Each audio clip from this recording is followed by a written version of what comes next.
The current China-US relations is not in the fundamental interests of either side, nor meeting expectations of the international community.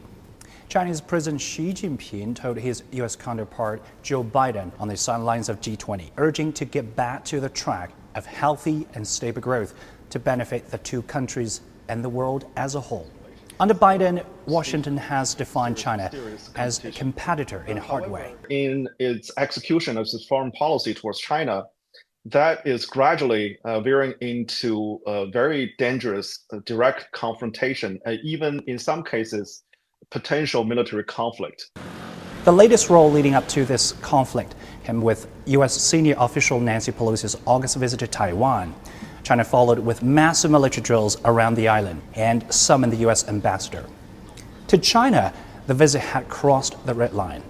U.S. official interactions and military ties with Taiwan are considered violation of the One China principle and interferences in its internal affairs. Now, both leaders vowed to manage differences ranging from geopolitics to trade, as they should, so that the competition can be prevented from becoming anything ever near conflict.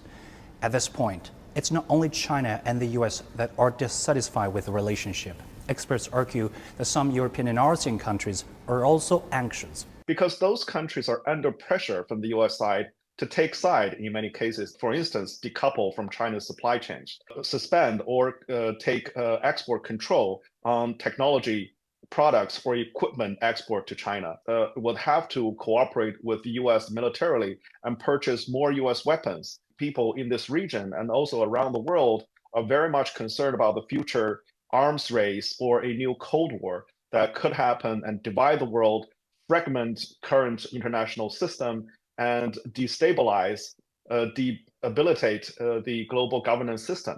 She said together with other countries, joint efforts should bring more hope for peace, greater confidence in global stability, and stronger impetus to common development.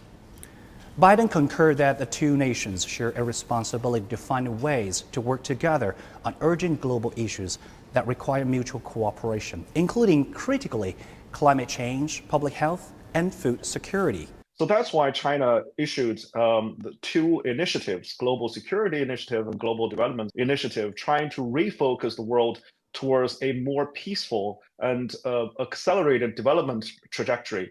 Instead of some of the countries, including some of the conservative Americans, are trying to make the world more divided and more confrontational. Historically, Washington's China policy is coherent with its Asia-Pacific strategy, and the pivot is to contain China's rise. And Beijing has stood strong on principles including sovereignty, security, and the right to development. One of the U.S. diplomats arranging Biden's 2011 meeting with Xi said, "What's been put to test is whether there is enough of a relationship, enough respect, and ability to listen." Observers say China is always open to those with goodwill to cooperate, and the right strategic decisions on a more practical level after this meeting are crucial to an improvement of the relationship that is the most important in international relations in these times.